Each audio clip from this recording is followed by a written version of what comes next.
Assalamualaikum warahmatullahi wabarakatuh. Dalam segala kerendahan hati dan penuh rasa syukur, izinkan saya mempersembahkan seuntai kisah perjalanan hidup yang telah membentuk jiwa dan langkah saya hingga saat ini.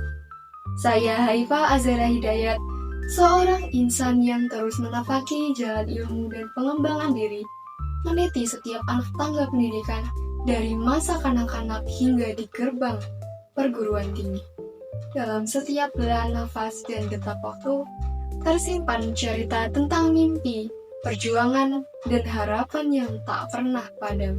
Di masa kanak-kanak, saat saya menapaki dunia sekolah dasar, saya mulai menorehkan jejak dalam berbagai kegiatan yang mengalir seirama dengan minat saya. Salah satu kenangan terindah adalah ketika saya dipercaya menjadi wakil sekolah dalam lomba menggambar di ajang Festival dan Lomba Seni Siswa Nasional atau FLS2N. Tak hanya itu, saya juga berhasil menjuarai lomba cerpen dalam ajang yang sama. Keberhasilan ini bagai lentera kecil yang menuntun saya untuk terus menyalakan api kreativitas dan semangat berkarya.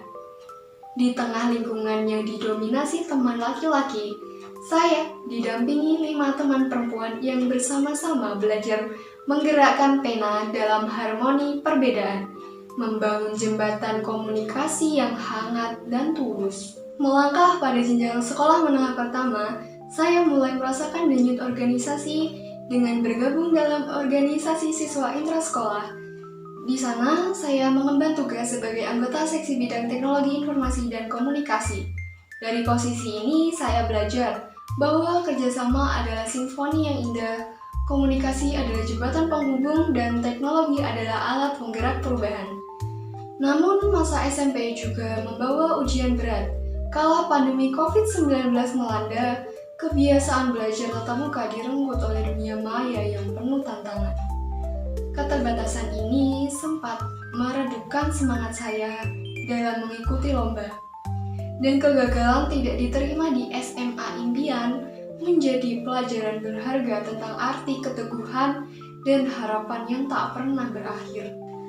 Sewaktu duduk di bangku madrasah aliyah, saya kembali menapaki jejak organisasi siswa intra madrasah dengan penuh semangat dalam 2 periode.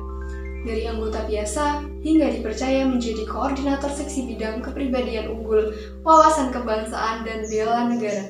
Saya belajar memimpin dengan hati dan mengelola program yang menanamkan nilai-nilai luhur dalam jiwa siswa.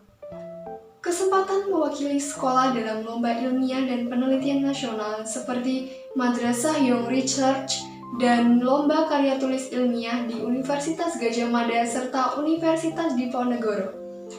Meski hasilnya belum bagus, kegagalan ini menjadi ladang bagi kemampuan riset saya untuk tumbuh dan berkembang. 3 tahun masa madrasah aliyah, saya dedikasikan pula untuk persiapan UTBK, menapaki setiap hari dengan disiplin dan ketekunan. Belajar melalui buku latihan UTBK, bimbingan belajar, dan tryout sainsin, menjadi sahabat setia dalam perjalanan ini. Usaha yang tak kenal lelah akhirnya membuahkan hasil manis. Diterima di Universitas Negeri Surabaya melalui jalur SNBT. Dari pengalaman tersebut, saya belajar untuk selalu berkata kepada diri sendiri bahwa lebih baik gagal karena pernah mencoba daripada tidak pernah mencoba sama sekali. Filosofi ini menjadi motivasi utama saya untuk terus maju dan tidak takut menghadapi tantangan. Kini, di ambang babak baru, saya bertekad lebih aktif mengikuti berbagai kegiatan kemahasiswaan seperti unit kegiatan mahasiswa atau UKM dan organisasi lainnya. Saya percaya bahwa melalui keterlibatan dalam organisasi, saya dapat mengembangkan soft skill, memperluas jaringan pertemanan, serta memperkaya wawasan dan pengalaman. Dari Universitas Negeri Surabaya inilah saya menapakkan kaki untuk mencari ilmu setinggi-tingginya dan mewujudkan cita-cita saya. Demikianlah cerita singkat perjalanan pendidikan dan pengembangan diri saya.